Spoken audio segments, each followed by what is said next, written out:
Hello everyone. Welcome to our YouTube channel study with Sandeep sir. आज हम आप लोगों के लिए दीनदयाल उपाध्याय गोरखपुर विश्वविद्यालय द्वारा आयोजित बीए फर्स्ट सेमेस्टर इतिहास, जिसका सब्जेक्ट कोड HIS 103 है और जिसकी पेपर आईडी 8660 है, का आंसर की लेकर आए हैं।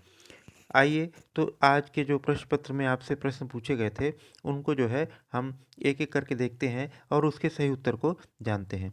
तो जो आज का प्रश्न पत्र था उसमें कुल आपसे 40 प्रश्न पूछे गए थे। उसमें से पहला प्रश्न जो आपसे पूछा गया था वो था हर्ष चरित्र के रचयिता कौन थे। तो जो चार ऑप्शन आपके सामने हैं उसमें ऑप्शन ए है कालिदास, ऑप्शन बी दिया है तुलसीदास, ऑप्शन सी दिया है वाण भट्ट और ऑप्शन डी दिया है वराह मिहिर। तो इस प्रश्न का जो सही उत्तर होगा वो होगा ऑप्शन सी वाण भट्ट। बाण भट्ट द्वारा हर्षचरित की रचना की गई थी। अगले प्रश्न की ओर हम चलते हैं। प्रश्न संख्या 2, जिसमें आपसे पूछा गया है कि राजा हर्षवर्धन का दरबारी कवि कौन था। ऑप्शन ए दिया है तुलसीदास, ऑप्शन बी दिया है बाण भट्ट, ऑप्शन सी दिया है सूरदास, ऑप्शन डी दिया है रस खान। तो इस प्रश्न का सही उत्तर होगा बाण भट्ट। बाण भट्ट जो है वो राजा हर्षवर्धन का दरबारी कवि था। अगले प्रश्न को हम देखते हैं। प्रश्न संख्या 3, जिसमें आपसे पूछा गया है कि संस्कृत नाटक नागानंद की रचना किस शासक द्वारा की गई थी। तो जो चार ऑप्शन दिए गए उसमें option A Prabhakar Vardhan, option B Bindusara, option C Chandragupta द्वितीय और ऑप्शन डी दिया है हर्षवर्धन। तो इस प्रश्न का जो सही उत्तर होगा वो होगा Harshvardhan, option D.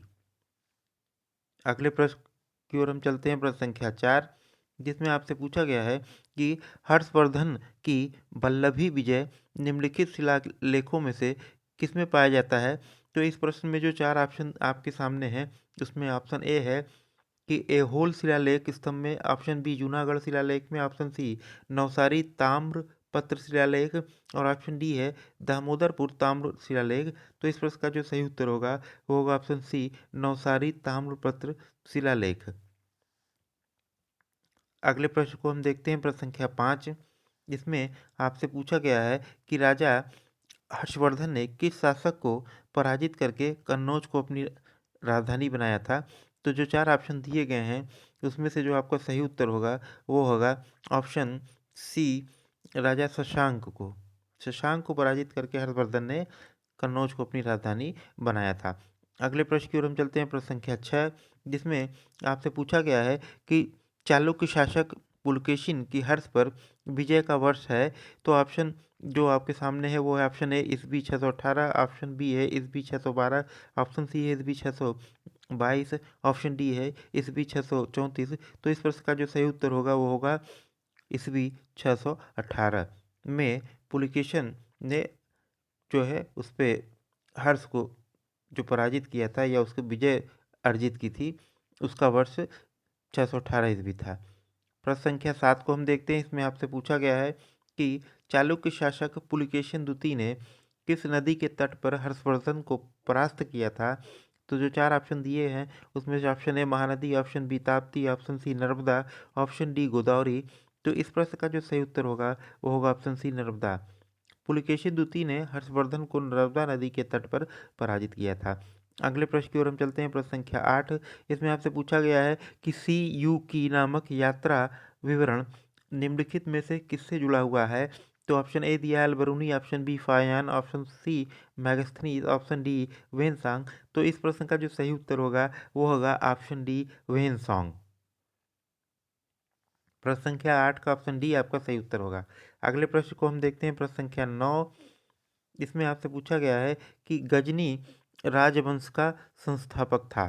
Option A दिया है Alptigin, option B Mahmud Ghaznavi, option C Sabuktigin, option D Muhammad Ghori. तो इस प्रश्न का जो सही उत्तर होगा वो होगा ऑप्शन सी सुबुक्तगीन ने गजनी राजवंश की स्थापना की थी। अगले प्रश्न को हम देखते हैं। प्रश्न संख्या 10, इसमें आपसे पूछा गया है कि मोहम्मद गौरी था। ऑप्शन ए महमूद गजनवी का उत्तराधिकारी, यह गलत है। ऑप्शन बी गजनी का सामंत, यह भी गलत है। ऑप्शन सी बगदाद के खलीफा का उत्तराधिकारी, यह भी गलत है। और ऑप्शन डी दिया है कि उपरोक्त में से कोई नहीं। तो ये ऑप्शन आपका सही होगा। प्रश्न संख्या 10 का ऑप्शन डी सही उत्तर है। अगले प्रश्न की ओर हम चलते हैं। प्रश्न संख्या 11 जिसमें आपसे पूछा गया है कि निम्नलिखित में से किस मुस्लिम शासक ने भारत में लक्ष्मी की आकृति वाले संस्कृत में लिखा हुआ सिक्का चलाया था? तो ऑप्शन ए दिया है कुतुबुद्दीन ऐबक, ऑप्शन बी दिया है मोहम्मद गोरी, ऑप्शन सी है महमूद गजनवी, ऑप्शन डी है मोहम्मद बिन कासिम। तो इस प्रश्न का जो सही उत्तर होगा वो होगा ऑप्शन बी मोहम्मद गोरी। मोहम्मद गोरी ने ही भारत में लक्ष्मी की आकृति वाले जो संस्कृत के सिक्के चलाए हुए थे। अगले प्रश्न को हम देखते हैं, प्रश्न संख्या 12। इसमें आपसे पूछा गया है कि निम्नलिखित में से किसने 1202 ईस्वी में नालंदा और विक्रमशिला विश्वविद्यालय को नष्ट किया था? तो जो चार ऑप्शन दिए गए हैं उसमें ऑप्शन ए दिया है मोहम्मद बिन बख्तियार खिलजी, ऑप्शन बी दिया है कुतुबुद्दीन ऐबक, ऑप्शन सी दिया है अलाउद्दीन खिलजी और ऑप्शन डी दिया है फिरोज शाह तुगलक। तो इस प्रश्न का जो सही उत्तर होगा वो होगा ऑप्शन ए मोहम्मद बिन बख्तियार खिलजी। प्रश्न संख्या 12 का ऑप्शन ए आपका जो है वो सही उत्तर होगा। अगले प्रश्न की ओर हम चलते हैं, प्रश्न संख्या 13। इसमें आपसे पूछा गया है कि भारत पर प्रथम मुस्लिम आक्रमण 712 ईस्वी में निम्नलिखित में से किसने किया था? चार ऑप्शन आपके सामने हैं, उसमें से ऑप्शन ए है मोहम्मद बिन कासिम, ऑप्शन बी है Mahmud Ghaznavi, option C Muhammad Ghori, option D Alptigin. तो इस प्रश्न का जो सही उत्तर होगा वो होगा मोहम्मद बिन कासिम। 712 ईस्वी में जो है भारत में मोहम्मद बिन कासिम के द्वारा आक्रमण किया गया था। अगले प्रश्न की ओर हम चलते हैं, प्रश्न संख्या 14।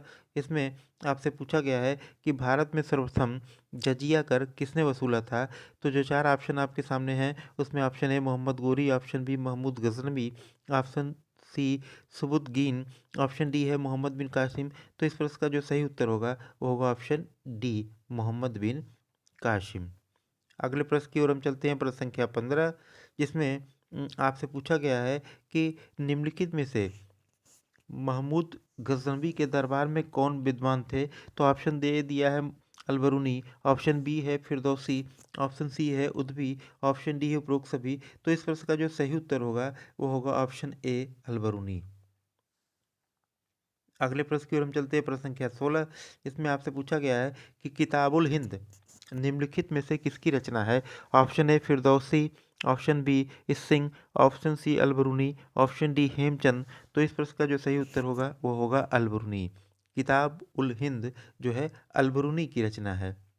प्रश्न संख्या 16 का ऑप्शन सी आपका सही उत्तर होगा। अगले प्रश्न को हम देखते हैं, प्रश्न संख्या 17। जिसमें आपसे पूछा गया है कि निम्नलिखित में से किसे बुत शिकन कहा जाता है? तो जो चार ऑप्शन आपके दिए गए हैं उसमें से आपका जो सही उत्तर होगा वो होगा मोहम्मद बिन कासिम, ऑप्शन सी इस प्रश्न का जो है सही उत्तर होगा। अगले प्रश्न को हम देखते हैं, प्रश्न संख्या 18। इसमें आपसे पूछा गया है कि महमूद गजनवी भारत पर कुल कितने आक्रमण के लिए जाना जाता है? ऑप्शन ए दिया है 15, ऑप्शन बी है 16, ऑप्शन सी 17, ऑप्शन डी 18। तो महमूद गजनवी जो है भारत पर 17 बार कुल आक्रमण करने के लिए जाना जाता है। तो प्रश्न संख्या 18 का आपका ऑप्शन सी जो है वह सही उत्तर होगा। अगले प्रश्न को हम देखते हैं, प्रश्न संख्या 19। जिसमें आपसे पूछा गया है कि किस शासक ने बोध गया में स्थित बोधि वृक्ष को कटवा दिया था? Option A Harshvardhan, option B Bimbisara, option C Shashank, option D Samudragupta. तो इस प्रश्न का जो सही उत्तर होगा वो होगा ऑप्शन सी शशांक। शशांक ने जो है बोध गया के जो बोधि वृक्ष को उसने कटवा दिया था। अगले प्रश्न की ओर हम चलते हैं, प्रश्न संख्या 20 की ओर। इसमें आपसे पूछा गया है कि चीनी यात्री वेनसोंग किस शासक के शासनकाल में भारत आया था? तो जो चार ऑप्शन दिए गए ऑप्शन है कनिष्क, ऑप्शन बी चंद्रगुप्त द्वितीय, option C Ashoka, option D Harshvardhan. तो इस प्रश्न का जो सही उत्तर होगा वो होगा ऑप्शन डी हर्षवर्धन के शासनकाल में जो है चीनी यात्री वेनसांग भारत आया था। अगले प्रश्न की ओर हम चलते हैं, प्रश्न संख्या 21। जो इसमें आपसे पूछा गया है कि किस शासक ने कश्मीर के शासक से बुद्ध के दांत अवशेष बलपूर्वक प्राप्त किए थे? तो इस प्रश्न का जो सही उत्तर होगा वो होगा ऑप्शन बी हर्षवर्धन। अगले प्रश्न की ओर हम चलते हैं, प्रश्न संख्या 22। इसमें आपसे पूछा गया है कि किस शासक के शासनकाल में प्रयाग में प्रति 5वें वर्ष एक समारोह का आयोजन होता था जिसे महामोक्ष परिषद कहा जाता था? तो जो चार ऑप्शन है उसमें option A Harshvardhan, option B Bimbisara, option C Pushyamitra Shunga, option D Samudragupta. तो इस प्रश्न का जो सही उत्तर है वो है ऑप्शन ए हर्षवर्धन। हर्षवर्धन के जो शासनकाल में जो है प्रयाग में प्रति 5 वर्ष में एक समारोह का आयोजन होता था जिसे महामोक्ष परिषद कहा जाता था। अगले प्रश्न की ओर हम चलते हैं, प्रश्न संख्या 23, जिसमें आपसे पूछा गया है कि हर्ष चरित्र में किस शासक को हूण हरिण केसरी कहा जाता है। जो चार ऑप्शन दिए गए हैं उसमें ऑप्शन ए है कनिष्क, ऑप्शन बी है Prabhakar Vardhan, option C Ashoka, option D Harshvardhan. तो इस प्रश्न का जो सही उत्तर होगा वो होगा ऑप्शन बी प्रभाकर वर्धन। अगले प्रश्न को हम देखते हैं, प्रश्न संख्या 24, जिसमें आपसे पूछा गया है कि वर्धन वंश का संस्थापक कौन था। ऑप्शन ए दिया है पुष्यभूति, ऑप्शन बी दिया है प्रभाकर वर्धन, ऑप्शन सी दिया है हर्षवर्धन, ऑप्शन डी दिया है राज्यवर्धन। तो इस प्रश्न का जो सही उत्तर होगा वह होगा ऑप्शन ए पुष्यभूति। पुष्यभूति ने जो है वर्धन वंश का उसको संस्थापक माना जाता है पुष्यभूति को। तो अगले प्रश्न की ओर हम चलते हैं, प्रश्न संख्या 25, इसमें आपसे पूछा गया है कि वर्धन वंश की राजधानी थी। Option A Thanesar, option B Tanjore, option C Prayag, option D Vallabhi. तो इस प्रश्न का जो सही उत्तर होगा वह होगा ऑप्शन ए थानेश्वर। थानेश्वर जो थी वो वर्धन वंश की राजधानी थी। अगले प्रश्न की ओर हम चलते हैं, प्रश्न संख्या 26, जिसमें आपसे पूछा गया है कि गुप्त वंश के पतन के बाद उत्तर भारत में बड़े भाग का पुनर्गठन किसने किया था। ऑप्शन ए दिया है Chalukya, option B Rajput, option C Harshvardhan, option D Shaka. तो इस प्रश्न का जो सही उत्तर होगा वो होगा ऑप्शन सी हर्षवर्धन। अगले प्रश्न की ओर हम चलते हैं, प्रश्न संख्या 27, जिसमें आपसे पूछा गया है कि तीर्थयात्रियों का राजकुमार किसे माना जाता है। ऑप्शन ए दिया है प्लूटार्क, ऑप्शन बी दिया है ह्वेनसॉन्ग, ऑप्शन सी दिया है फायन, ऑप्शन डी दिया है सिंह। तो इस प्रश्न का जो सही उत्तर होगा वह होगा ऑप्शन बी ह्वेनसॉन्ग। ह्वेनसॉन्ग को जो है तीर्थयात्रियों का राजकुमार माना जाता है। अगले प्रश्न को हम देखते हैं, प्रश्न संख्या 28, इसमें आपसे पूछा गया है कि अपनी समृद्धि व ऐश्वर्य के लिए जो है प्राचीन कौन सा ऐसा नगर था जिसको हम लोग महोदय नगर उसको कहा जाता था या उस नाम से जानते थे। तो इस प्रश्न में जो चार ऑप्शन आपके सामने हैं उसमें से आपका जो सही उत्तर होगा वो होगा ऑप्शन ए कन्नौज। कन्नौज को जो है प्राचीन काल में उसको जो हम लोग महोदय नगर के नाम से जानते थे उसकी समृद्धि और उसके ऐश्वर्य के कारण। प्रश्न संख्या 28 का जो है आपका ऑप्शन ए सही उत्तर होगा। अगले प्रश्न की ओर हम चलते हैं, प्रश्न संख्या 29, जिसमें आपसे पूछा गया है कि हर्षवर्धन ने क्या उपाधि धारण की थी। ऑप्शन ए दिया है परमादित्य भक्त, ऑप्शन बी दिया है परम भागवत, ऑप्शन सी दिया है परम सौगात और ऑप्शन डी दिया है परम माहेश्वर। तो इस प्रश्न का जो सही उत्तर होगा वो होगा ऑप्शन सी परम सौगात। हर्ष ने जो है परम सौगात की उपाधि धारण की थी। अगले प्रश्न की ओर हम चलते हैं, इसमें आपसे पूछा गया है कि निम्नलिखित में से प्रतिहार राजवंश की राजधानी थी। इसमें ऑप्शन ए दिया है तंजौर, ऑप्शन बी दिया है धारा, ऑप्शन सी दिया है पन्ना, ऑप्शन डी दिया है कन्नौज। तो इस प्रश्न का जो सही उत्तर होगा वो होगा ऑप्शन डी कन्नौज। अगले प्रश्न को हम देखते हैं, प्रश्न संख्या 31, इसमें आपसे पूछा गया है कि निम्नलिखित में से किसकी उपाधि परम सौगात थी। तो इस प्रश्न का जो सही उत्तर होगा वो होगा ऑप्शन डी हर्षवर्धन। अगले प्रश्न को हम देखते हैं, प्रश्न संख्या 32, इसमें आपसे पूछा गया है कि प्रश्न संख्या 31, जिसमें से पूछा गया है कि निम्नलिखित ये हर्षवर्धन के सोने के सिक्के के पृष्ठभाग पर किसका अंकन है। हर्षवर्धन का जो सोने का सिक्का था उसके पृष्ठभाग पर किसका अंकन था। ऑप्शन ए दिया है मैत्रेय, ऑप्शन बी है Gautam Buddha, option C Shiv Parvati, option D Surya. तो इस प्रश्न का जो सही उत्तर होगा वो होगा ऑप्शन सी शिव पार्वती। अगले प्रश्न की ओर हम चलते हैं, प्रश्न संख्या 33, जिसमें आपसे पूछा गया है कि ह्वेनसांग के अनुसार नालंदा विश्वविद्यालय में कितने विद्यार्थी शिक्षा प्राप्त करते थे। ऑप्शन ए दिया 10,000, option B 8,000, option C 12,000, option D 15,000। तो इस प्रश्न का जो सही उत्तर होगा वो होगा ऑप्शन ए 10,000। वेदसांग के अनुसार जो है नालंदा विश्वविद्यालय में 10,000 विद्यार्थी जो है शिक्षा प्राप्त करते थे। अगले प्रश्न को हम देखते हैं, प्रश्न संख्या 34। इसमें आपसे पूछा गया है कि महमूद गजनवी के गुजरात के सोमनाथ मंदिर में आक्रमण के समय वहां का शासक कौन था। ऑप्शन ए दिया है भीम प्रथम, ऑप्शन बी दिया है दारा, ऑप्शन सी दिया है भीम द्वितीय और ऑप्शन डी दिया है जयचंद। तो इस प्रश्न का जो सही उत्तर होगा वो होगा ऑप्शन ए भीम प्रथम। अगले प्रश्न को हम देखते हैं, प्रश्न संख्या 35। इसमें आपसे पूछा गया है कि मोहम्मद बिन कासिम द्वारा सिंध की विजय कब हुई थी। जो 4 ऑप्शन दिए गए हैं, ऑप्शन ए दिया है 712 ईस्वी में, ऑप्शन बी है 713 ईस्वी में, ऑप्शन सी 716 ईस्वी में, ऑप्शन डी 720 ईस्वी में। तो इसका प्रश्न का जो सही उत्तर होगा वो होगा 712 ईस्वी में मोहम्मद बिन कासिम द्वारा सिंध की विजय हुई थी। अगले प्रश्न को हम देखते हैं, प्रश्न संख्या 36। इसमें आपसे पूछा गया है कि भारत पर सर्वप्रथम मुस्लिम आक्रमणकारी थे। तो ऑप्शन ए दिया है गजनी, ऑप्शन बी दिया है अरब, ऑप्शन सी दिया है गौरी, ऑप्शन डी दिया है तुर्क। तो इस प्रश्न का जो सही उत्तर होगा वो होगा ऑप्शन ए गजनी। भारत पे जो सर्वप्रथम मुस्लिम आक्रमणकारी थे वह गजनी थे। अगले प्रश्न की ओर चलते हैं, प्रश्न संख्या 37। देखते इसमें आपसे क्या पूछा गया है। तो प्रश्न संख्या 37 में आपसे पूछा गया है कि वह युद्ध कौन सा है जिससे भारत में मुस्लिम शक्ति की स्थापना हुई। तो प्रश्न संख्या 37 में जो 4 ऑप्शन दिए गए हैं उसमें से आपका जो सही उत्तर होगा वो होगा तराइन का द्वितीय युद्ध, जो मोहम्मद गोरी और पृथ्वीराज चौहान के बीच में लड़ा गया था।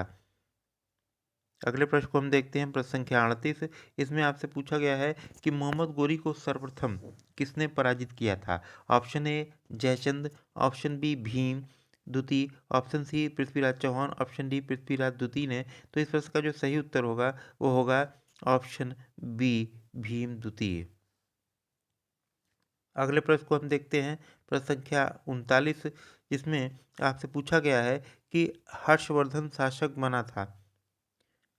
जो 4 ऑप्शन आपके सामने हैं उसमें से ऑप्शन ए 600 ईस्वी में, ऑप्शन बी दिया है 604 ईस्वी में, ऑप्शन सी दिया है 606 ईस्वी में और ऑप्शन डी दिया है 608 ईस्वी में। तो इस प्रश्न का जो सही उत्तर होगा वो होगा 606 ईस्वी में। हर्षवर्धन जो है वो 606 ईस्वी में शासक बना था। अगले प्रश्न की ओर हम चलते हैं, प्रश्न संख्या 40, जो इस प्रश्न पत्र का अंतिम प्रश्न है। इसमें आपसे पूछा गया है कि मोहम्मद गोरी ने जयचंद को किस युद्ध में पराजित किया था। तो जो 4 ऑप्शन आपके सामने हैं उसमें से ऑप्शन ए दिया है तराइन के युद्ध में, ऑप्शन बी दिया है तराइन के द्वितीय युद्ध जो हुआ था 1192 में उसमें, ऑप्शन सी दिया है कन्नौज का युद्ध 1194 में, ऑप्शन डी दिया है चंदावर का युद्ध 1194 में। तो मोहम्मद गोरी ने जयचंद को चंदावर के युद्ध में 1194 ईस्वी में जो है पराजित किया था। इस प्रकार आपके जो 40वें प्रश्न का जो उत्तर होगा वो ऑप्शन डी होगा। प्रश्न संख्या 40 का ऑप्शन डी आपका सही उत्तर है। इस प्रकार आज के जो प्रश्न पत्र में कुल 40 प्रश्न आपसे पूछे गए थे उनके सभी प्रश्नों के आपके उत्तर जो है आपको मिल गए हैं और आप इसके द्वारा अपने उत्तरों की जांच कर सकते हैं और आपके कितने उत्तर प्रश्न सही हुए इसकी जानकारी आप कमेंट बॉक्स में जाकर अपने कमेंट के माध्यम से हम तक पहुंचा सकते हैं। यदि यह वीडियो आपको अच्छा लगे तो इसको लाइक कीजिएगा, इसको शेयर कीजिएगा और यदि आप हमारे चैनल पर नए हैं तो चैनल को सब्सक्राइब करना मत भूलिएगा। जय हिंद।